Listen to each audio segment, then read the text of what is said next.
Meeting चल रही, meeting तो होगी ना भैया, समीक्षा बैठक होगी। किन्होंने क्या दायित्व को मजबूती से निभाया, जिम्मेदारी को किस अच्छे तरीके से लिए, तो आज कैसे चोरी की गई, कैसे आम जनता के अधिकार को छीने गए, कैसे एसआईआर को लेकर के चुनाव आयोग ने गड़बड़ी की, या चुनाव चुनाव आयोग ने लड़ा, इस मुद्दों को लेकर के सारी बैठक होगी और लड़ाई बहुत बड़ी होगी। बिहार नेतृत्व पर ही इस्तीफा की मांग कर रहे हैं प्रदेश कांग्रेस के ही नेता जो विरोध में आ गए इतने बड़े हार देखिए, पर। हमको तो समझ में नहीं आता, ये मुद्दा है डिसिप्लिन कमेटी का या ये मुद्दा शीर्ष नेतृत्व का, मैं इसमें कहीं नहीं आता हूँ। लोकतांत्रिक व्यवस्था में ये चलता रहता है, लेकिन जो लोग इस्तीफा मांग रहे हैं उन्हें अपने गिरेबान में भी झांकना चाहिए, अपने दायित्वों का भी और जिम्मेदारी का एहसास करना चाहिए, और उचित प्लेटफॉर्म पर वो मांगना भी चाहिए। सर 2 दशक से राबड़ी देवी के आवास नहीं, को ये तो खाली गलत है, ये मैं नहीं मानता। ये लगातार बिहार में गरीबों का आशियाना, जिन लोगों ने कहते हैं वोट दिए, दुकानदारों को तोड़ा जा रहा है। पहले इधर देखो भाई, दुकानदारों को तोड़ा जा रहा है, दुकानदारों को मारा जा रहा है, जबरदस्ती आशियाना कहीं दोगे नहीं, कहीं जमीन दोगे नहीं, कहीं आप और लगातार उजारना, अब क्या है ये हिटलर का राज थोड़ी है। ऐसा बदले की भावना से मैं सरकार से मांग करता हूं कि जो लगातार आपने नालंदा में घर तोड़ दिया गरीबों का, यहाँ पटना में आप लगातार दुकान तोड़ रहे हो, लगातार लोगों का घर तोड़ रहे हो, ऐसा मैंने कभी लालू यादव से लेके नीतीश कुमार जी तक के राज में नहीं देखा, और ये बर्दाश्त भी नहीं होगा। इसको मैं लोकसभा में भी उठाऊंगा और इसकी लड़ाई लड़ेंगे। योगी मॉडल। नहीं नहीं, यहाँ कहाँ से, यहाँ तो बोल ही दिया, यहाँ क्या, ये कौन बुलडोजर, आप ही लोग नाटक करते हो क्या है? यहाँ नीतीश मॉडल की बात नहीं सुने, क्या हुआ? यहाँ कौन मॉडल, ये बिहार है, ये कर्पूरी ठाकुर जेपी और लोहिया का बिहार है, ये हिटलर का बिहार नहीं है, समझ गए? ये का एक्शन ज्यादा बढ़ गया आप इसके मांग रहे हैं। हमको तो कुछ नहीं, सवाल ही नहीं उठता, कहीं कुछ नहीं। ये तो ये लोग नेता पदाधिकारी जमीन माफिया मिल करके इस तरह की हरकतें शुरू किया है, ताकि जमीन पे कब्जा किया जा सके, जमीन का धंधा किया जा सके। ये इन लोगों ने मिलकर किया है, और नीतीश जी के आड़ में ये सही नहीं है। अब राबड़ी जी का जहां तक सवाल है, आप हमको बताओ, आपको काम करने भेजा कि 2 लाख रुपया दो, आप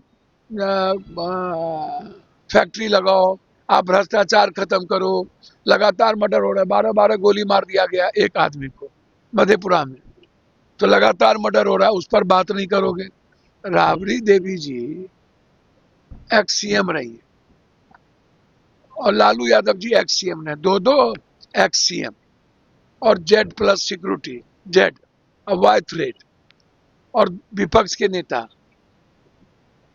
तो आते ही ऐसी कौन सी राजनीतिक बदले की भावना शुरू, ये कौन बर्दाश्त करेगा? ये कतई बर्दाश्त नहीं होगा। ना तो गरीबों का आशियाना उजरने देंगे, और ना ही राजनीतिक प्रतिद्वंदिता के साथ इनको कोई कार्य करने देंगे। भी कह दिया खाली नहीं करेंगे। भैया, मैंने आपको कहा ना, कोर्ट जाएंगे, जो जरूरत पड़ेगी करेंगे, लेकिन इस तरीके से पॉलिटिकल भावनाओं से ग्रसित होकर, ये नीतीश जी ने कभी ऐसा नहीं किया। कौन है इसके पीछे, इसको नीतीश जी को देखना चाहिए, और इससे गरीबों में आक्रोश है, और इस तरह की किसी भी कृत्य का हम विरोध करें। सर, संसद में अब जय हिंद और वंदे मातरम नारे पर प्रतिबंध की बात कही जाती है। अच्छा, एक बात बताइए, कोई नारा, सब स्वतंत्र है, अपना अपना नारा सब लगाए। हम जय मानवतावाद का नारा लगाते हैं, इंसानियत का नारा लगाते हैं। जो स्वतंत्रता किसी की नहीं छीननी चाहिए। कोई जय भीम लगाएगा, कोई नमो बुद्धाय लगाएगा। अंबेडकरवादी सोच से ही आप देश का डेवलप कर सकते हैं। लोकतंत्र और संविधान की रक्षा के लिए जो भी कुकर्म करना पड़ेगा वो करेंगे। 1 तारीख से सदन में ये मुद्दा उठेगा, और हम ऐसी किसी भी फालतू बातों पे नहीं जाएंगे कि वो नारा, सबको नारा लगाने की स्वतंत्रता है और किसी की हाँ, किसी जाति धर्म मजहब को ठेस ना पहुंचे। अब ये कौन है, रामभद्रा विभद्रा, वो बोल दिया सोनिया गांधी माप इस तरीके से टिप्पणी और बोल दिया कि अरे भैया विश्व गुरु तब न बनेगा जब एक एक घर पढ़ लेगा। और जब इकोनॉमी हम अफ्रीका से भी नीचे आ गए, 100 रुपया और 150 रुपया वैल्यू है, इस पर बात ही नहीं करेगा वो।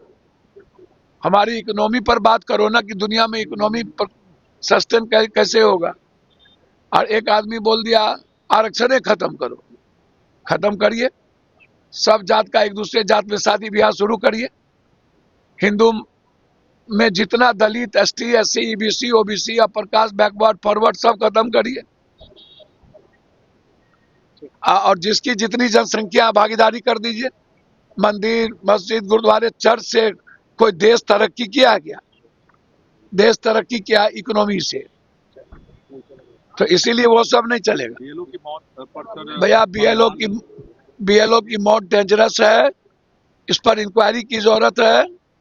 और ऐसे एसआईआर जो जबरदस्ती बिना समय दिए किया जा रहा है, इसमें चोरी का प्रावधान ज्यादा है।